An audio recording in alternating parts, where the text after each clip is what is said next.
গত 4-5 দিন আগে সম্ভবত গত বুধবারে ডেনমার্কের কোপেনহেগেনে একটা প্রোগ্রামে এক ভাই প্রশ্ন দেখে বুঝলাম যে নাস্তিক ভাইটা 10-15টা প্রশ্ন করেছেন। এদিকে আমার ফ্লাইটের টাইম কাছাই গেছে, আমি ওই প্রশ্নগুলো টাচই করতে পারি না, খুব দুঃখ রয়ে গেছে আমার মনে।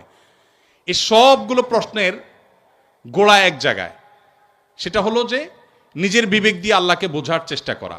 আল্লামা ইকবালের নাম আপনারা শুনেছেন, ভারতবর্ষের একজন বড় কবি ছিলেন।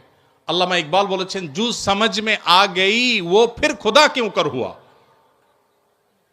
যাকে আপনার বিবেক দিয়ে ক্যাপচার করে ফেলতে পেরেছেন, আয়ত্ত করে ফেলতে পেরেছেন, সে আবার আল্লাহ হলো কিভাবে?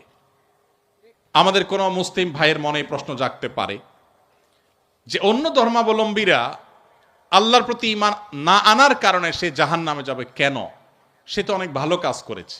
অনেকে প্রশ্ন করে, বিদ্যুৎ যে আবিষ্কার করেছে, তার আবিষ্কৃত বিদ্যুতের লাইট